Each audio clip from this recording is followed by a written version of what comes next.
Since the late 2000s, Volkswagen's Tiguan has steadily been building an audience in Australia thanks to its combination of good practical features and sporty handling and dynamics. Little wonder then that it's the third best-selling model. But now, it's time for the third generation, and I'm in Germany, and it's time to see how it goes. My name is Daniel Gardner, and you're watching Chasing Cars. Thanks for watching. If you like this video, you know what to do. Hit like and subscribe, and if you really like this video, consider hitting the bell icon so you get notified every time a new review goes live. And trust me, you're going to want to, because I've been driving a lot of cars lately. Chasing Cars, honest reviews of your next car. Brought to you by Budget Direct. I'm not going to spend too much time talking about the exterior of this car because honestly, trust me, when we get inside you'll see that's where all the fuss is, and for good reason. But I wanted to start on the outside because I just need to mention that styling. What do you think?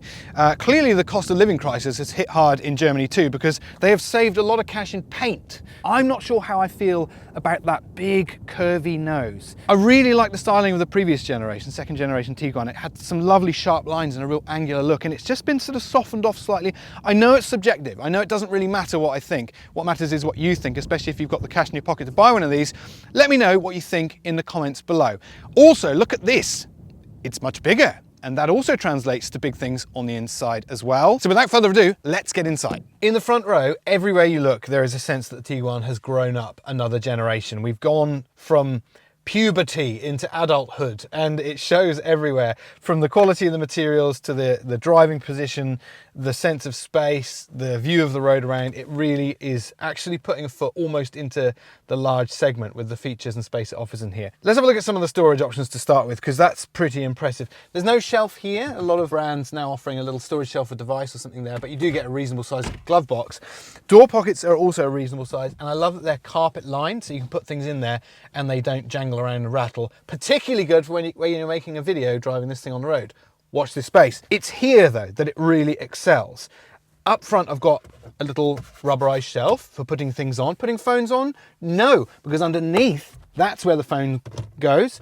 But not just one wireless charging spot, two. If you have a really primitive phone like mine that doesn't have wireless charging, there's a USB-C charging slot for both spots. So loads of options there. Put the shelf down, can't see the phone anymore, haven't wasted any space. Clever thinking. More examples of clever thinking are this little center console storage here, which has removable divides and partitions, so you can customize it and do what you like with it. And even those, they feel weighty, they feel solid. There's just a sense of sort of quality everywhere you go. Back here, behind the movable armrest, there's a real deep storage pocket, which at the moment is full of a cup holder, until it isn't. You can get rid of that and just use it as a normal storage bin with a 12-volt power socket in there. Look at that, all that space, an option in one little center console. The reason there's so much space there is because there's no gear selector. It's been moved to the steering column. I'll talk about that when we're on the road, but otherwise, I'm absolutely loving it in here. The centerpiece is obviously that, which is the center screen is bigger than my home telly. It's 15 inches across diagonally. Don't get too excited, that's not standard. It's an option. Quite how much that will be yet to be decided and confirmed. If you don't go the optional 15-inch screen, you get a 12.9 inch, which is still pretty respectable. And that pairs with digital driver instrument cluster, head-up display, technology levels, absolutely lovely, ambient lighting. I should point out that this is in R-line trim. Exactly what we will get across the board in terms of variants, specs, options, yet to be decided. But I am told that we will get a way of making your Tiguan like this, whether that be an R-line version or an option pack, something to spec it up. First impressions, absolutely fantastic. This car is feeling premium, it's feeling grown up, it's spacious, and value for money, well, that comes down to how much Volkswagen's going to charge. We'll find out about that later. Space in the front row, space in the second row. You guessed it, the theme continues in the boot as well. A huge one, 652 litres. That's a serious sized boot. And not just the actual volume or the figure on paper. Look how much it's a great space. It's a uniform shape. You get loads of stuff in here. And there is more space under the boot floor, which makes me suspicious because there's a very suspicious looking wheel-shaped void there, but no wheel. What we get is my pet hate, a mobility kit. So if you get a puncture, you've got to try and repair it. I would way prefer a space-saving wheel under there and sacrificing a little bit of the boot space. Yet to be decided what comes to Australia. More impressively, fold those 60-40 split rear seats and you get another 1,000 litres volume. 1,650 litres when it's all folded. So that is a serious amount of room for moving stuff and things. This particular one also has a folding electric tow bar. Not sure if we'll get that in Australia. Either way, pretty innovative and cool feature. So space, practicality. One last thing I wanted to talk to while I'm here is this. Again, sorry, we might not get this in Australia, but in addition to the key fob, you get this extra little mini key fob. And what that does is you can fire up the heater in the car when you're nowhere near it. And that's particularly good for Germany when you do get proper winters and snow. Whether we get that in Australia because it's of limited use in our relatively balmy climate, yet to be seen. But I'm in Germany. There's some wonderful roads that beckon. Now is time to see what this thing drives like after a short power tailgate intermission. When it arrives in about the second quarter of 2025, the 2025 Tiguan range will look similar to the existing one in terms of variants and lineup. And this car represents the entry-level 110 TSI that we'll get. And that is very surprising because when you look at what you get in this vehicle, it's hard to believe it's entry level. Volkswagen's strategy is to spec up even the entry level most affordable versions because Aussies love premium. They love high spec cars, high performance vehicles with lots of kit in them. And I'm reliably informed that this version is not too dissimilar to the version we'll get at the entry level. So it's a 110 TSI, which means it'll get the 1.4 turbo engine under the bonnet. This one actually is a 1.5 mild hybrid, but it's a pretty close representation because it has 110 PS and very similar performance, 250 Newton meters. So we're getting a very good idea. I think I would be hard pressed to tell the difference between the two. We'll come back to the drivetrain in a bit because what I want to look at first is this interior. It is absolutely lovely. Now this version, when sold in Europe, is called the R-Line. Ours won't be quite R-Line spec, but they'll be very close, which includes lovely materials on the dash. There's also a digital driver's instrument cluster, lovely stuff, measures about 10 inches. It's got a strange border around it, which appears to be screen, but isn't, which to my eye says that there's probably a bigger 12.3 inch version coming soon, which is prolific across the Audi, Skoda, Volkswagen network. So expect that to get bigger, maybe perhaps as a part of an update. I also have a full color head-up display. So the technology and displays in this thing are absolutely wonderful and really not representative of many other mid-sizers, especially at this price point. Speaking of price, it's still far too far out to start talking about exactly how much this car will cost when it lands, but I'm also reliably informed that it probably isn't going to differ too much to the version we have on sale now. Measure for measure. The quality is lovely. I can't find any scratchy plastics anywhere. It's soft touch or upholstered in this lovely synthetic leather material.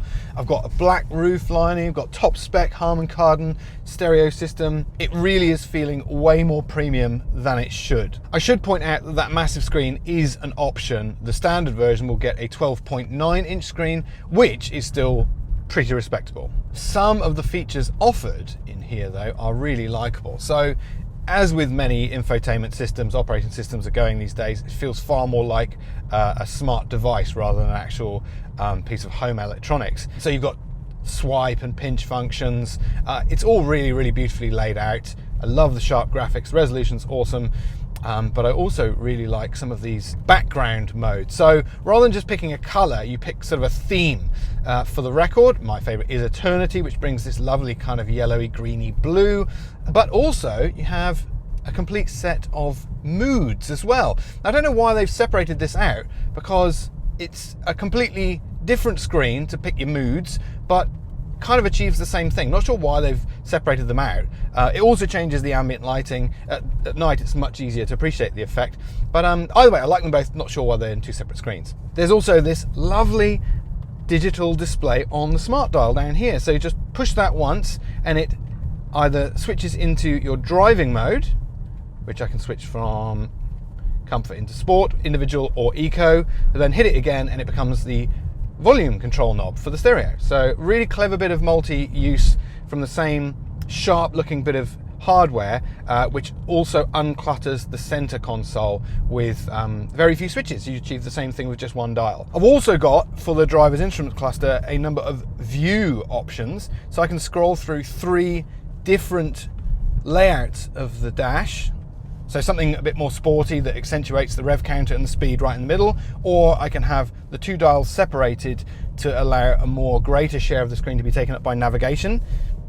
Or finally, I've got this nice little square design of dials either side. So it just adds another level of customization. You can really make the new Tiguan interior feel like your very own. At the moment, I'm in comfort mode, which on this road here is actually quite a nice, I'm pleased we found this road out in the beautiful German countryside. It's quite representative of an Australian road you might find. Lots of repairs have happened on it.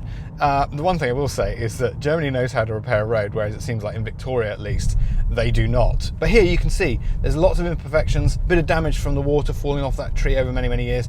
You've got this sort of choppy surface. Now the adaptive dampers in this car really smooth that out beautifully. There's still a little bit of chop in the secondary ride. For the main part, the ride in this is really comfortable. Even though I've got those large alloy wheels, sporty suspension, the comfort levels are excellent. Also listen to that. Ooh, little creak from the sunroof.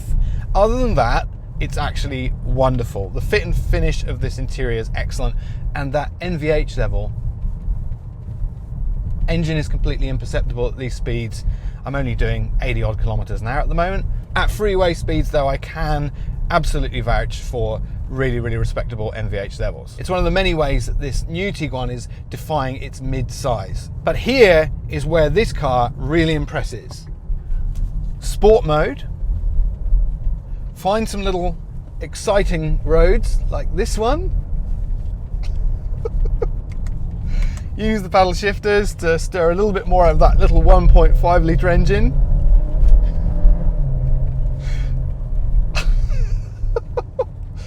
Come on. No, this guy should not be able to do this. The Tiguan has always been pretty well known for its fine handling and involving dynamics, but this new version has absolutely taken up a level. What I particularly like about the dynamics of the new Tiguan is in sport setting, the steering almost feels like nothing's happened when you're around the dead ahead position.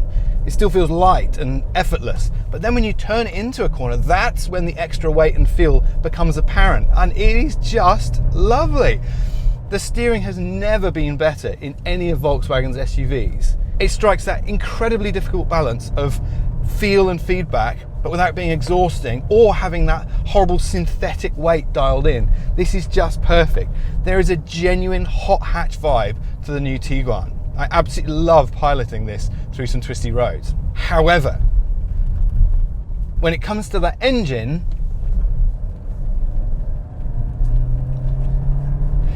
it's got 250 Newton meters, which is really where the performance is at. 110 TSI.